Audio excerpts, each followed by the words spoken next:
Gdje ste, prijatelji? Mnogo vas mi je tražio da pravim thumbnail kao Joksa, da se stavi Joksa u naslov, niko ne bi kliknuo. Tako da Baka Prase 2020 verzija i tease. Također me je puno vas pitao za one jebene iksiće. Dobit ćete link posebno za tu teksturu, šta već sliku, uglavnom s iksićima, da me ne pitate više. Uglavnom, treba će vam slika, ja nisam mogao da nađem bolje od ove, sam retard. Teo sam još nekog da stavim, a čovjek sam već imao na kompu, tako da kat. Sad bilo bi dosta bolje da imamo sobu iza njih, ali s obzirom da nemamo, stavit ćemo neku nasumičnu. Sada, zato što je u pitanju quality content, moraju na nešto da reaguju, a na šta je bolje reagovati nego na Kaleta. I ispod ćemo napisati Kalet. Fun fact, juče sam vidio Kaleta blizu Lidla. Nikog nije briga, jasno mi. Da je vidjeli da nam je sve to lepo centrirano, imamo view, new guide, 50% stavite, svi ste ok, idete opet view, opet new guide, stavite horizontal gore i opet 50%. Sad možemo vidjeti da je centrirano, nije, sad jeste. Također isto važi i za sliku gore. Sad da bi se tekst malo lepše vidio,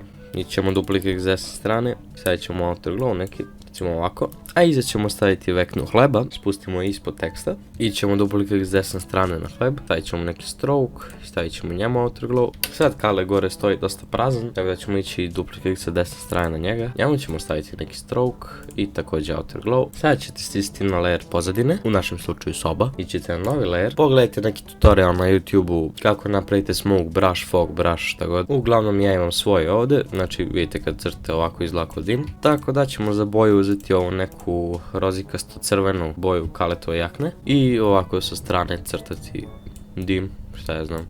Odlično. Sada ono što ste svi sigurno čekali, dodamo iksiće, pa ih vi povećate, radite s njima šta hoćete i stisnete mask na njih, uzmete soft round nazad brush, uzmete crnu boju i brišite ovako da vam ne trebaju i možete im smanjiti onda opacity koliko želite, 84 ok pretpostavljam. Sad idete dupli klik sa desne strane na layer sa bakom, stavite mu neki outer glow, možete i stroke ako želite, mada ja neću za ovaj primjer. Sad ćemo malo da se poigramo u Camera Raw filteru, ali nemojte još da izađete iz klipa jer nije kraj. Znači zahvatite prvi layer, držite shift i stisnite na posljednji layer, stisnite Ctrl G da grupišete sve, Ctrl J da kopirate i Ctrl E da spojite u jedan layer. Sada možete da uzmete ovaj crop tool i da cropujete sliku jednostavno da vam bude lakše. Camera Raw filteru za pregled, desni klik convert to smart object filter i Camera Raw filter i sad tu se vi igrajte sa settingsima, ja ću da odredim nešto kako ja mislim da je ok pa ću vam pokazati kako vi da uradite. Uglavnom evo šta sam uradio na prvoj strani, znači malo čačko ekspoziture, kontrasti i ta sranja, tako da ako hoćete možete da kopirate, mada nikad neće izgledati isto vama i meni, tako da samo radite kako vi mislite da je ok. A ćemo ići u split toning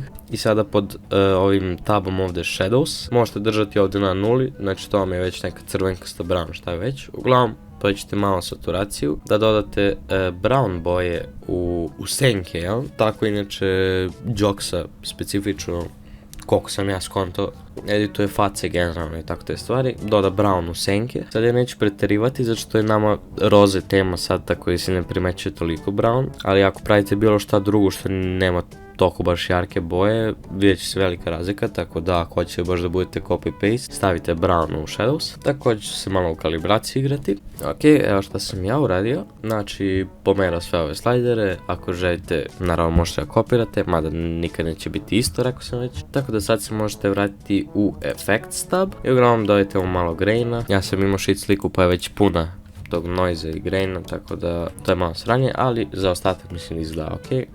Sad ako hoćete da dodajete one bloom efekte, da izgleda kao da ima neku dubinu, napravite novi layer i uzmite ovako soft brush, znači hardness 0 i samo da imate svetlosne delove, evo tipa kao što je ovdje roza na primjer, znači stiskajte ovako gdje mislite da treba da ima malo tog svetla, ovako. Kada ste stavili taj bloom efekt gdje želite, promenite mu blend mode na screen, da izgleda kao da sija i sad mu kontrolište opacity da vidite koliko vam odgovara, zato što na 100 ne izgleda lep. Ja mislim da je na 44 sasvim ok i za kraj izaberite ovdje ovu ikonicu, siste exposure i povećajte offset da izvučete crnu iz senki, da više bude ko siva i to će izgledati ovako otprilike i to je to. Da li vas podsjeća nečiji thumbnail? O da, klanjam se da.